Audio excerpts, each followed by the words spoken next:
nggak ada yang gelap, kau yang gelap katanya. Wah, kita tahu lah siapa itu ya. Nah itu juga salah satunya yang jadi keresahan di gue ya.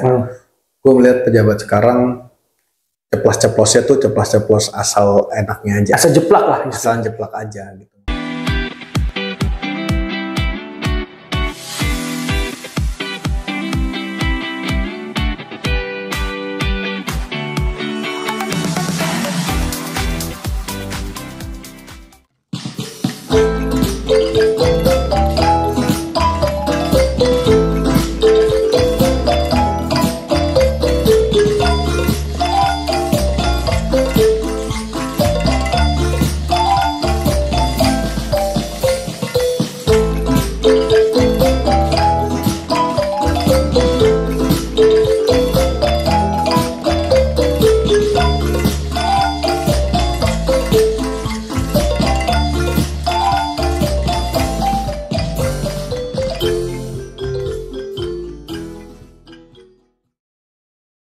Cup cuap Dika, kembali lagi di Produktif, ruang diskusi dan perspektif bersama gua Babe Iyo dan Mas Wibi. Siap. Beliau ini ya Ahmad Wibi ya, Ahmad Wibi Wibawanto ya. Ya betul. Bendahara Umum KNPI Jakarta ya. Bendahara ya, bukan bendahara umum ya. Bendahara KNPI Jakarta. Nah, gua datang ke sini ke kantornya nih pas dia udah selesai bekerja sehari-hari, dan gue makasih nih udah diundang ke sini nih ke tempatmu Mas. Sama-sama. Nah, kita ngomongin ini aja deh, kita sok-sok aja nih. Ini kan 100 hari Prabowo Gibran kan udah 100 hari lewat lah. Menurutmu sebagai pemuda gimana Mas? Oke, langsung nih kita ya? Iya, langsung aja. Langsung aja ya? Oke, gue sok-sok aja. Oke. Gue ngopi dulu boleh ya? Ngopi dulu lah. Sambil ngerokok boleh nih? Boleh lah. Oke. 100 hari Bapak Prabowo. Iya, kan udah lebih nih. Nah, menurut tanggapan Mas Wibi sebagai bendahara KNPI gimana? Ini pendapat pribadi ya, bukan pendapat organisasi ya? Ya, jujur ini mungkin sedikit. Ya, namanya kita pemuda harus kritis ya. Melihat 100 hari Pak Prabowo ini memang banyak situasi-situasi yang mengagetkan. Ya. Yang di luar ekspektasi. Betul. Secara ekspektasi gue pribadi, ya banyak hal-hal yang menurut gue kok ini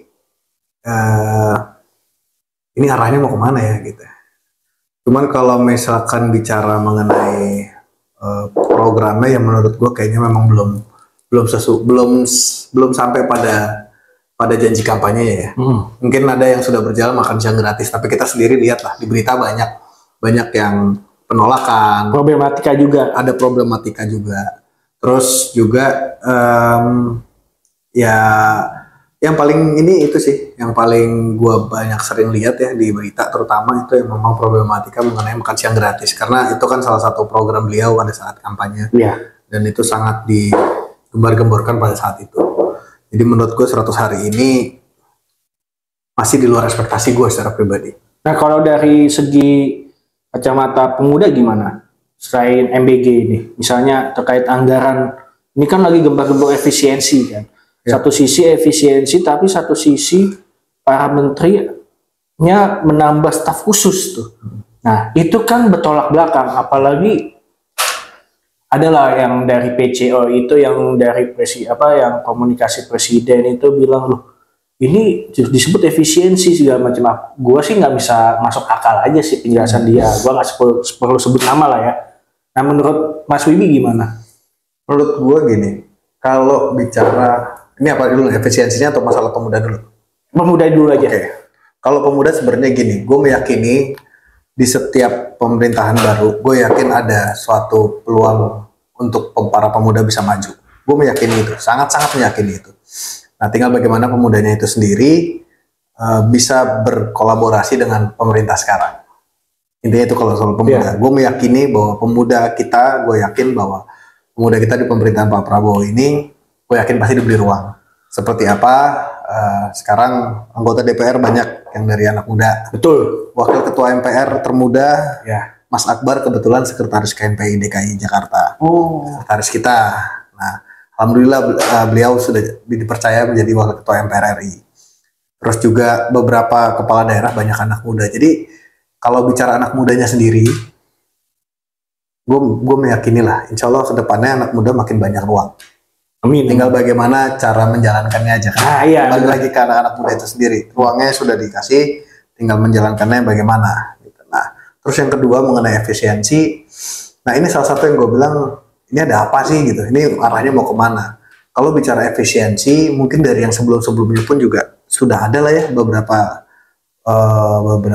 kali gitu mendengar masalah efisiensi gitu. Cuman ini yang paling jadi rame gitu. Terus mengenai staf khusus ya sebenarnya gini, kalau misalkan bicara staf khusus memang semua menteri itu punya hak untuk, setahu gue ya, punya hak untuk menambah staf khusus tergantung dari kebutuhannya. Betul sepakat. Cuman memang gue setuju memang dari masalah yang efisiensi anggaran yang bikin rame ini, ya menurut gue kok agak kurang pas kalau misalkan di tengah-tengah lagi permasalahan efisiensi anggaran ini, terus tiba-tiba ada penambahan staf khusus, kurang pas gitu. Cuman gue nggak tahu apakah itu sudah termasuk ke dalam efisiensi tersebut atau bagaimana, gue nggak tahu. Dan terus yang kedua juga, kenapa efisiensi anggaran ini gue melihat kayak nggak jelas juntrungannya kemana, karena gue baca di sosmed, online. Berita online ya, di sosmed anggaran kementerian anggarannya dipotong pasti. Nah, gue nggak hafal apa aja, tapi yang paling gue lihat kemarin adalah yang PU yang berdampak. Itu PU yang berdampak. Kenapa kok gue concern ke PU? Ya pendidikan juga kena, PU kena, mungkin hampir semua ya. Gue concern kenapa ke PU? Karena menurut gue dari awal, dari zaman Pak Jokowi jadi presiden di awal 2014, pembangunan infrastruktur itu menjadi utama kan. Dan ya kita apresiasi lah kalau masalah itu. Kita mengapresiasi dong. Terlepas kita mengkritisi beliau ya, mengkritik keras. Betul. Betul, itu sepakat. Gue terlepas dari mengkritisi beliau dengan apa yang sudah beliau kerjakan kemarin ini, infrastruktur dan lain-lain, itu membuahkan hasil. Nah, terus sekarang masuk ke efisiensi anggaran, PU itu dipotongnya lumayan banyak. 80 T ya dipotongnya. Kurang lebih dari 100 kalau nggak salah jadi cuma 80 atau enggak, kalau gua nggak salah ya, kemarin itu anggarannya 160 triliun lebih 2024. 2025 jadi dipotong tinggal sisa 60 sampai 80 T. Coba kalau kita lihat aja biar kita nggak salah. Biar nggak salah ya. Jadi karena ini gini, coba semua ya, kalau Kementerian PU dipotong sangat tinggi itu, wah itu berdampak ke jalan. Betul. Belum lagi pembangunan jembatan, pelabuhan. Anggaran Kementerian PU dipangkas 81,3 triliun. Bener kan? 80 T dari 110 triliun.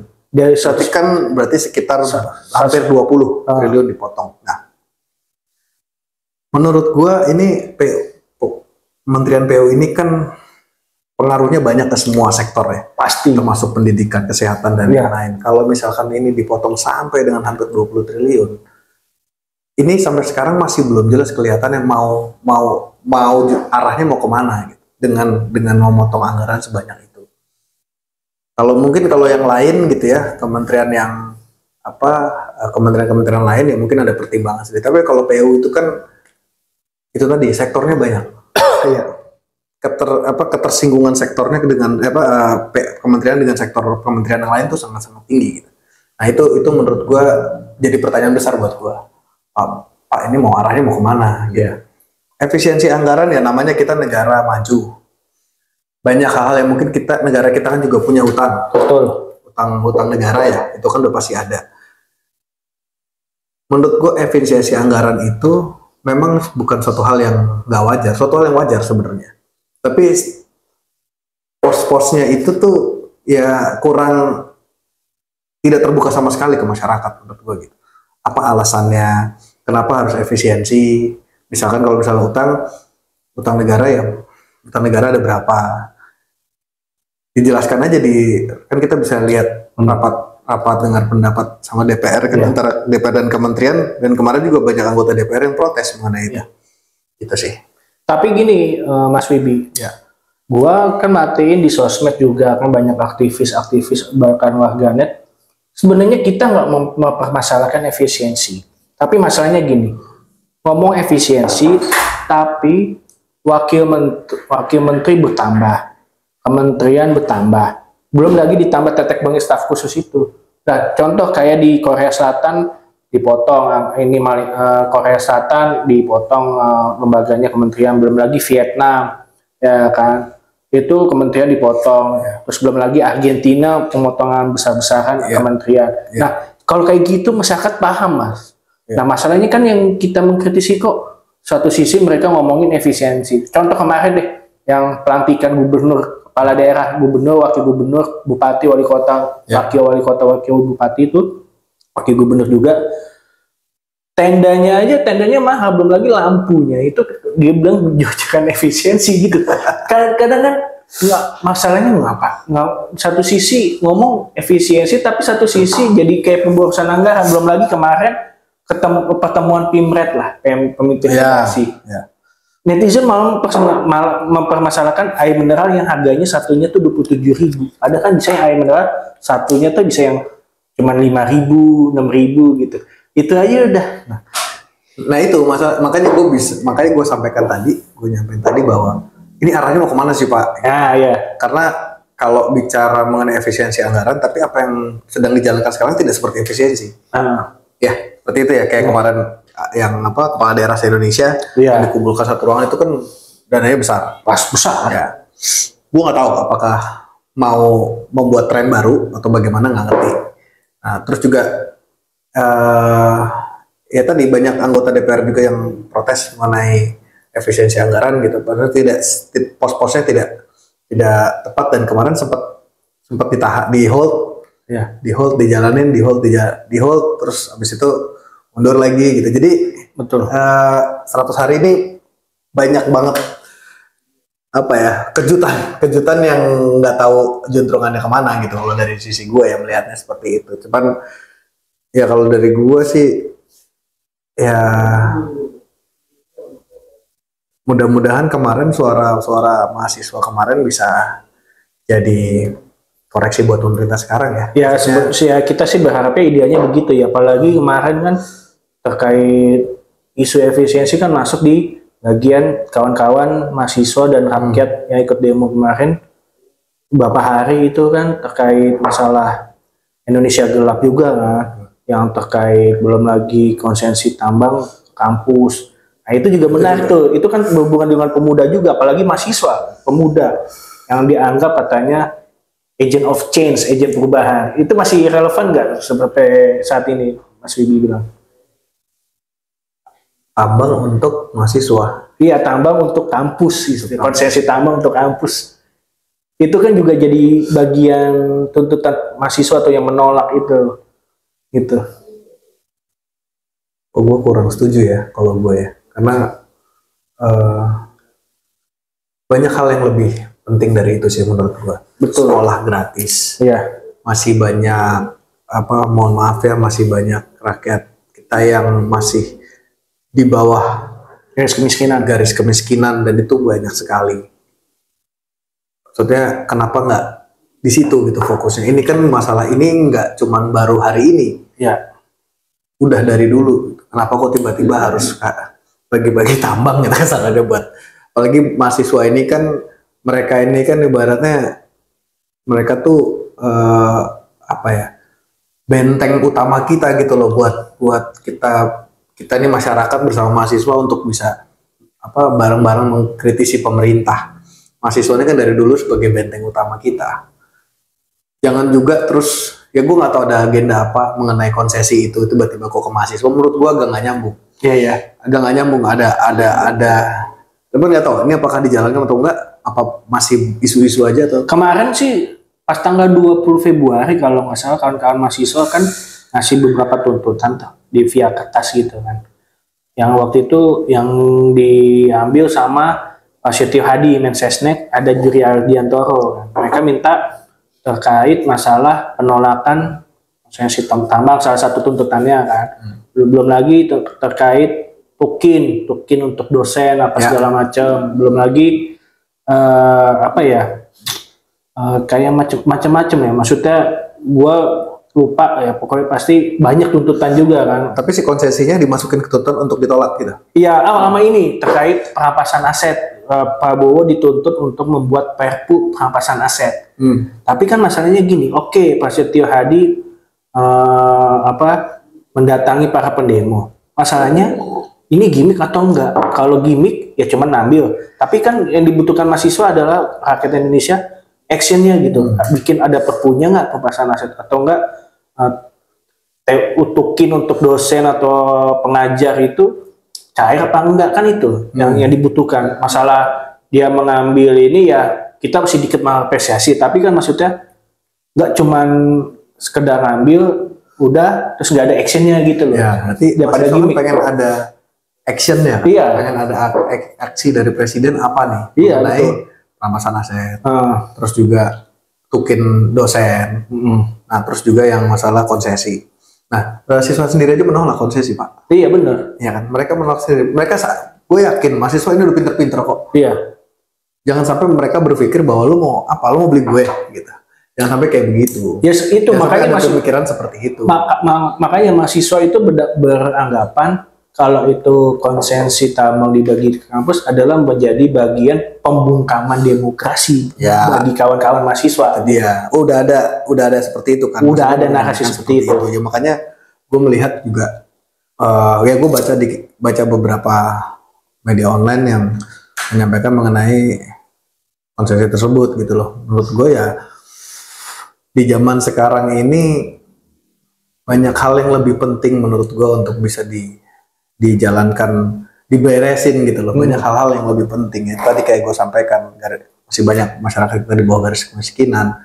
Sekolah gratis yang selama ini selalu selalu digembar-gemborkan sekolah gratis. Iya memang sekarang sekolah sudah gratis untuk SD negeri ya. SD SMP, SMA. Tapi belum semerata itu juga. Itu kan memang sudah menjadi tugas dan tanggung jawab negara untuk bisa memberikan kelayakan untuk masyarakatnya yang memang membutuhkan kan gitu. So, itu di Undang-Undang Dasar pun juga tertulis loh Pak. Nah, kenapa nggak fokus ke situ sih gitu? Ya benar. Ya, ekspektasi gue pada saat Pak Prabowo jadi presiden, melihat kegigihan beliau gitu ya, sudah 4 kali ya, apa 3 kali, ada harapan nih. Ya memang jujur pada saat itu gue tidak mendukung beliau. Karena gue ada di Pak Ganjar pada saat itu. Iya. Nah, tapi kan kita ini negara demokrasi. Begitu rakyat memilih beliau untuk jadi presiden, ya kita harus ikut. Kita harus meyakini juga bahwa beliau memang bisa memimpin kita. Gitu. Nah, ini bicara 100 hari ya. 100 hari ini yang baru kita lihat dan kita analisa gitu kan. Nah, 100 hari ini nih, gue secara pribadi agak masih jadi meragukan gitu loh. Pak Prabowo Pak Presiden yang selama ini gue melihatnya ya memang tentara, terus juga orang yang tegas gitu ya. Nah ini kok bisa ada kebijakan seperti ini? Ya itu sih yang bikin gue masih bertanya-tanya besar. Gitu. Ini arahnya negara kita mau dibawa kemana? Tapi kan banyak juga beranggapan gini Mas. Ya kita kan sekarang bagian yang paling mengkritik keras Prabowo lah. Masih ada yang bilang gini, apa masih jadi bayang-bayang Mulyono gitu, Jokowi maksudnya, karena ya masih bisa disetir lah, dalam arti disetir gitu. Itu sependapat nggak dengan tanggapan beberapa banyak pengamat di Indonesia yang wah 100 hari Prabowo ini masih bayang-bayang Mulyono nih gitu. Gak ada yang nggak mungkin. Gak ada yang nggak mungkin ya. Gak ada yang nggak mungkin. Karena bagaimanapun juga ya bukti ya Pak Prabowo kan menyampaikan sendiri kemarin di Kongres ya. Iya. Kongres ya, acara Kongres atau apa acara itu yang kemarin? Yang di Gerindra itu ya? Ya, yang di Gerindra kan ada acara. Yang dia trap hidup Jokowi ya, gitu. Itu Pak Prabowo sendiri yang menyampaikan loh. Iya. Hidup Jokowi gitu. Dan dia mengakui loh cawe-cawe Jokowi. Padahal di MK tidak terbukti. Ya. Dia menyampaikan sendiri bahwa tanpa Pak Jokowi kita tidak menang, kalau nggak salah bahasanya seperti itu. Nah itu juga hal yang membuat gue kayak wah kok gitu sih Pak gitu. Bayang-bayang ya. Kok gitu sih Pak. Kalau lu tadi bicara apakah masih disetir atau bagaimana ya, dengan melihat statement beliau ya ya jadi bisa jadi aja fakta, iya, bisa jadi fakta. Mungkin aja gitu itu masih terjadi gitu loh, karena ya berdasarkan apa yang beliau ucapkan ya kan tadi. Nah, bagi pemuda nih, kita sama-sama pemuda nih Mas, kita kan sama-sama senang musik kan ya. Nah, apalagi nih ada kasus yang Ben Sukartani minta maaf itu loh. Nah, lu ngikutin nggak Mas? Ngikutin Kan? ngikutin. Maksud menurut lo Polri berhak nggak sih melarang karya seni di Indonesia? 100% gue bilang tidak. Cocok nih, pas. Gue di situ juga sangat-sangat marah. Iya.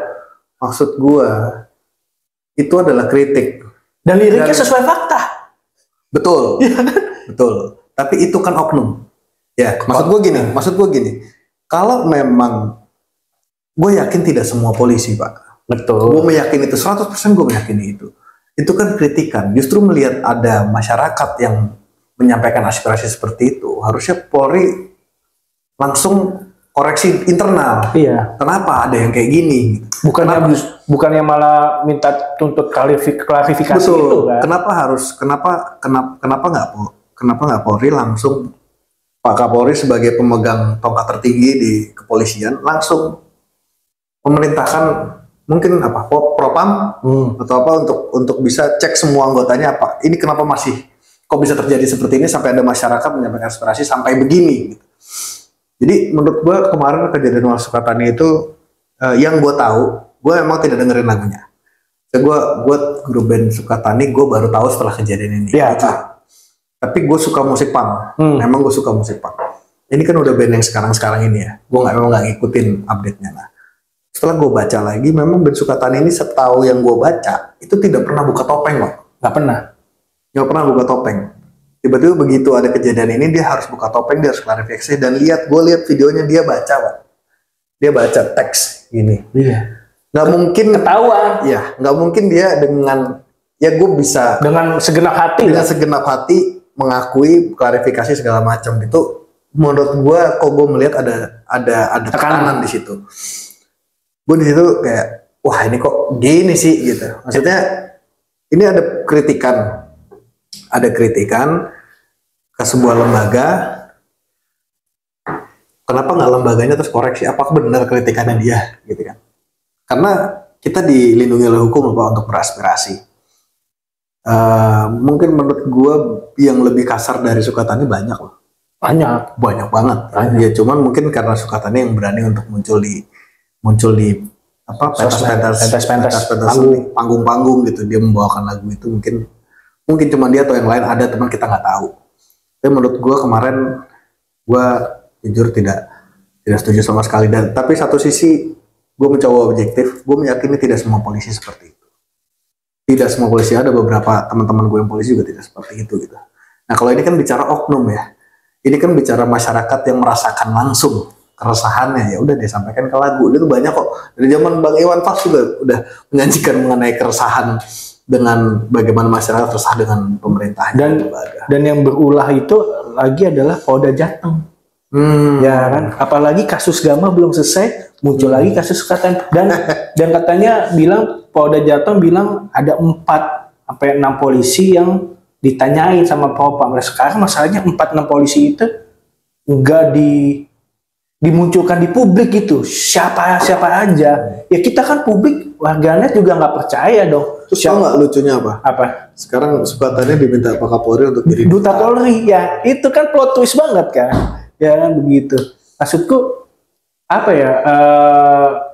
Gimana jelasinnya ya? Jadi Polri ini maunya apa gitu kan? Padahal sebelum kasus Sukatani, pembedalan kasus ini lukisan Yosep Prapto. Ya, itu juga ramai banget tuh. Apa coba? Iya. Ya yang heboh ternyata buzzer Rezi, buzzer Jokowi juga kan. Kadang saat aku melihat di X kan emang kritis ya. Ya aku melihat, wah, padahal ada yang ngebela juga kan. Oh ini aku bilang ngapain sih dibela? Faktanya benar tuh, lukisan kan sesuai gambaran si Mas Yos itu kan. Belum lagi pementasan teater juga dilarang juga kemarin. Ya waktu itu yang dulu banget yang Pak Butet ya. Iya. Kan? Belum lagi, bukan Pak Buta juga ada lagi. lagi ya? Ada lagi terbaru di Jawa Tengah atau di mana lupa. Terus ada lagi film Exil yang filmnya Lola Maria terkait Tapo 65. Sebenarnya itu film udah lama ditayangin XX1 tapi dilarang karena mau ngadain nobar bareng dan nonton bareng. Aku pikir kok karya seni kan gak jauh-jauh dari pemuda, bahkan yang ibaratnya udah pada senior di seniman begitu kan, dia mempunyai miliki jiwa muda gitu. Maksudku ya ini berkaitan dengan pemuda juga. Gimana nanti pemuda mau melampiaskan kebebasan ekspresi, nanti larinya malah jadi tawuran, begal. Betul. Kalau lama-lama di berada begini kan, malah hal-hal negatif, Mas. Betul. Itu dia makanya gue agak, wah, ya kalau bahasa Jawanya mangkal juga gue. Iya. Jadi kok begini sih gitu, dan akhirnya dijadikan duta apa maksudnya? Gue yakin Sukatani nggak butuh kok dijadikan duta, mereka nggak butuh. Mereka hanya butuh didengar aspirasinya dengan harapan evaluasi total. Ya, revolusi total. Pak Kapolri sebagai panglima tertingginya Polri bisa langsung konsolidasi di dalam untuk bisa membenahi di dalam, kan gitu. Betul. Kadang gua nggak habis pikir aja gitu kan terkait hal-hal yang satu hari Prabowo ngomong efisiensi ternyata bertolak belakang. Ya kan, terus dibilang butuh kritik, dikritik dibilang masyarakat dibilang ndasmu. Ya, belum lagi musik, belum karya seni apa segala macam. Ya, menurut lo terkait hashtag Indonesia gelap dan kabur aja dulu sebagai pemuda gimana, Mas? Nanggapinnya itu bentuk apa, karena hashtag itu dianggap kurang nasionalis? Ada seorang menteri ngomong gitu, beberapa menteri, atau enggak ada seorang pejabat negara bilang nggak ada yang gelap, kau yang gelap katanya. Wah, kita tahu lah siapa itu ya. Nah, itu juga salah satunya yang jadi keresahan di gue ya. Gue melihat pejabat sekarang ceplos-ceplosnya tuh ceplos-ceplos asal enaknya aja. Asal jeplak lah. Asal jeplak aja gitu. Maksud gue di level beliau-beliau ini kan harusnya tidak sepantasnya bicara seperti itu. Ini semua terjadi karena keresahan masyarakat. Betul. Terlepas itu buzzer lah, apalah segala macam, kita kesampingkan dulu lah. Buzzer, orang kita juga nyiptain buzzer kok. Ya, maksudnya buzzer ini tercipta juga karena emang politik Indonesia juga gitu. Tapi jadinya kecampur aduk semua. Tapi kan tetap sebagai pemerintah harus bisa objektif, harus bisa meredam keresahan masyarakat dengan statement-statement yang kayak tadi yang disampaikan. Kau yang hitam apa segala macam. Ya terkait Indonesia gelap atau kabur aja dulu. Kau yang gelap segala macam. Terus kurang nasionalis yang. Ya, maksudnya itu kan keresahan. Janganlah disampaikan terus ya lu kabur aja dulu. Ya udah kabur aja gitu. Itu yang tidak diharapkan seperti itu. Kalau bicara kabur aja dulu itu hak orang kok. Dan gue yakin itu hashtag itu keluar karena memang masyarakat, anak-anak muda resah. Ya, dan gue yakin kok anak-anak muda ini nggak akan 100% pindah. Mereka cinta Indonesia, gue yakin banget. Sebenarnya iya. Gue yakin banget, tapi mereka resah nih, kok begini negara gue nih, arahnya mau dibawa kemana? Ya akhirnya mungkin ada yang bener-bener udah pergi, terus dia bikin hashtag kayak gitu. Terus kan itu keresahan di sosmed kan? Hashtag itu keluar dari sosmed kan? Nah semua sekarang orang mau ngomong di sosmed aja bebas loh, ngomong apa aja, nggak ada aturannya. Akhirnya hashtag itu jadi viral. Terus hashtag itu viral bukan ditanggapi secara bijak, malah asal jeplak gitu. Asal jeplak ya, lu pergi aja gitu. Kabur dulu ya kabur aja. Indonesia gelap, kau yang gelap gitu. Maksudnya kayak gitu kan bukan statement yang pantas menurut gua dengan posisi beliau-beliau itu ya. Kalau kita ngobrol di warung kopi nggak ada masalah deh. Nggak apa-apa. Lu kabur ya kabur aja lu sono gitu. Gue di sini. Gitu. Apalagi ini kan di shoot kamera wartawan kan, beberapa teman-teman wartawan kan. Betul. Dan ngomong seenaknya gitu kan, wah diliatin ratusan juta masyarakat Indonesia. Kan? Betul. Nah, kenapa sih nggak statement yang lebih menenangkan gitu? Orang bikin ada hashtag kabur aja dulu segala macam terus dibilang nggak nasionalis lah gitu. Ya terus kita yang selama ini di sini nggak apa-apa. Gitu. Ya terus ada juga dia yang ngomong kau yang gelap itu juga ngomong kalau kamu kabur ke luar negeri ya kamu jadi second class lah. Emang kita di sini jadi first class. Justru yang jadi first class di sini kan ya tahu sendiri para oligarki itu kan. Nah, itulah maksudnya nggak perlu kan ada statement first class, second class segala macam gitu. Maksudnya kita dulu selalu pemimpin kita dari dulu selalu bilang kita ini setara sejajar, terus kita harus gotong royong, persatuan Indonesia, keadilan sosial, ketuhanan yang Maha Esa. Itu dari Pancasila aja lah, nggak usah ngelebar kemana-mana. Dari Pancasila kita lihat itu dasar negara kita membahas mengenai itu, nggak bahas mengenai kesenjangan sosial. Tapi kalau bahasa second class itu kan secara nggak langsung lo membahas kesenjangan sosial. Betul. Kapan kita mau maju kalau misalkan dari pemerintahnya sendiri statementnya seperti itu, mengarahkan kita membuat kita seolah-olah memang kesenjangan di Indonesia itu ada gitu.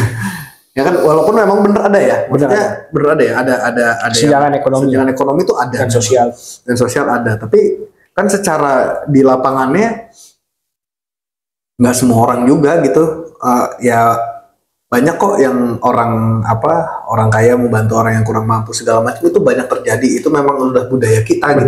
Tapi dengan ada statement kayak gitu kan kayak, ya Pak, lo kok malah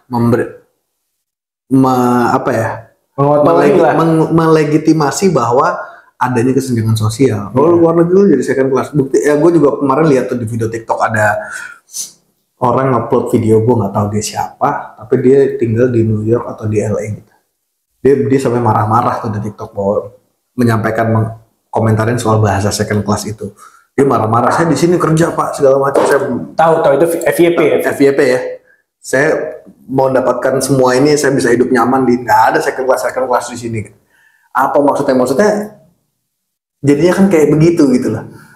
Maksudnya mereka gimana pun juga walaupun di luar negeri mereka tetap warga negara Indonesia. Benar. Mereka juga pasti ingin suatu saat pulang lagi ke Indonesia, ketemu sama keluarganya di Indonesia, itu udah pasti. Tapi kalau misalkan dia melihat Indonesianya kok begini sih pejabat-pejabat gue ngomongnya, dia makin mengurungkan niat dia buat balik ke Indonesia. Betul. Ditambah kan kalau mereka yang inisiasi kabur aja dulu itu kan, mereka berpendapat begini, di Indonesia nyari kerja berdasarkan usia. Kemarin kan beberapa hari yang lalu Bunda Korla juga ngomong kan, jauh sebelum sebelum ada hashtag kabur aja dulu kan, Bunda Korla juga ngomong bicara pembatasan umur di Indonesia. Coba kalau di luar negeri kan nggak ada, misalnya kayak di Australia, di Jerman, nggak dilihat umur, yang penting dia mau belajar dan mau diasah skillnya, udah gitu loh. Kalau di sini kan udah dibutuhkan misalnya syarat kerja 18 sampai 35. Terus sekarang yang usia 36 atau 40 lebih nggak bisa kerja, padahal dia punya skill gitu. Atau apa, belum lagi harus good looking lah. Di sana nggak ada tuh istilah good looking, nggak ada. Kemarin punya kesetaraan. Kalau ada kemarin sempat viral juga ibu-ibu jadi tentara Amerika. Iya, tahu. Ya, tahu ya. Tahu. Nah, itu kan juga sebenarnya harusnya kita itu tamparan keras. Tamparan keras. Maksud gue, nah itulah nyambung ke yang kita obrolan di depan tadi. Daripada maksudnya masalah efisiensi anggaran, staf sus segala macam, terus habis itu banyak lagi lah yang sekarang sedang berjalan gitu ya. Nah, hal-hal itu yang menurut gue lebih penting untuk diurusin lebih dulu. Termasuk masalah tenaga kerja. Betul. Di Singapura Pak, setahu gue kalau udah umurnya di atas 50, mereka tetap bisa kerja, tapi memang pekerjaannya yang di beberapa, mereka jadi pelayan segala macam, tapi dikasih ruang mereka untuk bekerja. Jadi mereka nggak di rumah doang ngejogrok gitu. Itu untuk umur-umur yang sudah lansia ya. Kalau di sini kita itu nggak ada. Di sini sebenarnya ada Mas, tapi sangat jarang. Kita yang pernah lihat tuh ada restoran yang mempekerjakan autis, ada tuh, disabel, ada coffee shop. Itu emang nggak banyak. Belum lagi yang sesepuh, yang usia uzur tuh yang ada di daerah Melawai. Tapi kan dari ratusan ribu atau ribuan perusahaan di Indonesia, berapa persen sih? Paling nggak ada nyampe 1%, 0,05 aja juga nggak ada. Pertanyaan gue adalah, apakah aturannya ada? Iya. Gue sih belum pernah baca ada aturannya wajib mempekerjakan orang di atas usia sekian. Itu setahu gue nggak tahu ya aturannya ada atau enggak. Kalau misalnya yang kayak coffee shop itu yang mempekerjakan autis, disabel segala macam, itu gue melihat memang niat dari si owner. Betul, iya sepakat itu. Maksudnya gue belum lihat ada aturan baku yang memang oke, semua tempat usaha misalkan di daerah mana atau mana diwajibkan untuk mempekerjakan orang yang dengan dengan syarat yang lansia, difabel, tunarungu dan lain-lain gitu.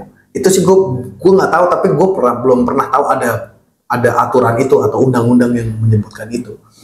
Jadi kalau tadi lu bicara ada beberapa coffee shop, tempat makan, feeling gue itu emang ownernya. Iya, kebaikan owner. Emang kebaikan ownernya gitu. Emang kebaikan. Dan kita butuh hal-hal seperti itu sebenarnya. Betul. Tapi kalau misalkan tidak ada aturannya, iya, kita nggak bisa menyalahkan pengusaha juga. Makanya waktu itu kan ada sidang uji material ya di MK, dan MK menolak.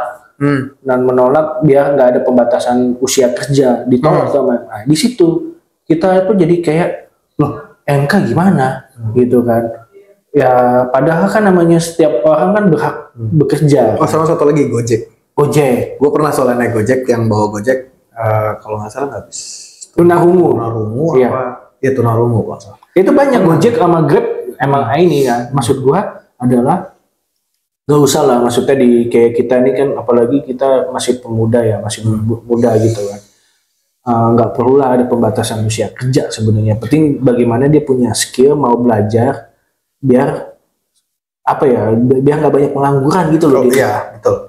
Nah kalau menurut gue, selama itu bisa diatur, selama memang pemerintah kita punya keinginan untuk mengarah ke situ, itu dulu deh menurut gue. Aturannya pasti semua negara berbeda-beda ya.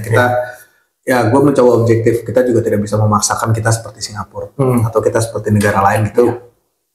Belum, pasti semua butuh proses. Tapi paling tidak untuk mencapai proses itu, niat pemerintah kita dulu lah untuk bisa mengarah ke situ, mengatur masalah tenaga kerja, mengatur mengenai itu tadi sekolah gratis, terus habis itu mengenai kesenjangan sosial itu gitu, maksudnya yang menghapus pelan-pelan garis kemiskinan gitu, bagaimana caranya, apakah mereka diberikan pengajaran UMKM dan lain-lain, banyak lah caranya. Maksud gue mengarah ke situ aja dulu, karena kalau misalkan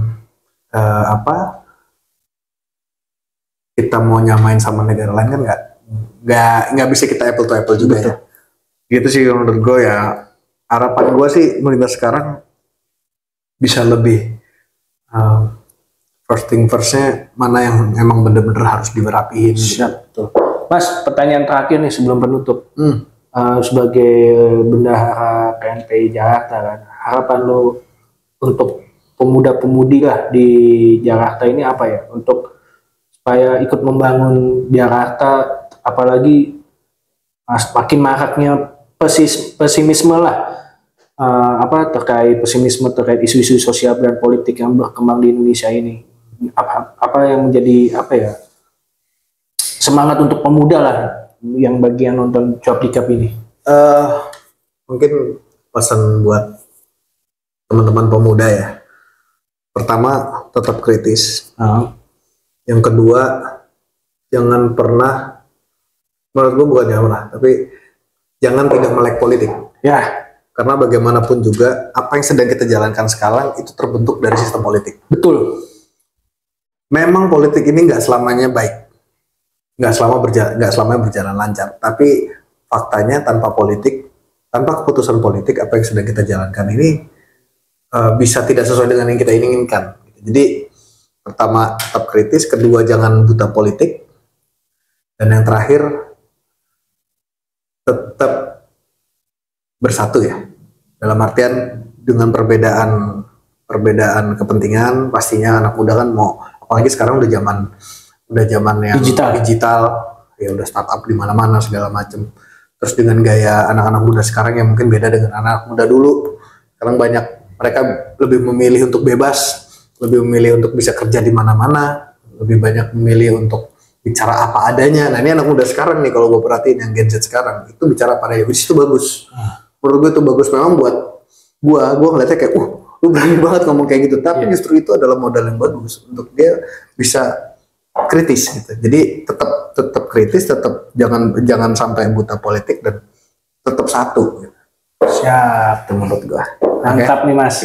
Pokoknya kita berharap pemuda ini sebagai garda terdepan lah untuk Indonesia ya. Harus. Dan jangan pernah ragu untuk mengkritisi segala hal yang apa ya, mengganggu kepentingan kita lah ya. Dan medianya udah banyak. Dan medianya udah mesti datang ke depan istana atau nggak perlu datang ke depan balai kota gitu. Medianya banyak. Sosial media udah, lu mau ngomong apa aja bebas. Justru karena sosial media ini sekarang sebagai trigger sebenarnya. Ya, jadi ya kita tetap ya jangan pernah takut untuk dibungkam lah, karena kita udah kebebasan bernegosiasi kita diatur undang-undang. Betul. Terima kasih Mas Bibial. Sama-sama bro. Siap, sukses ya. Terima kasih. Siap. Sukses.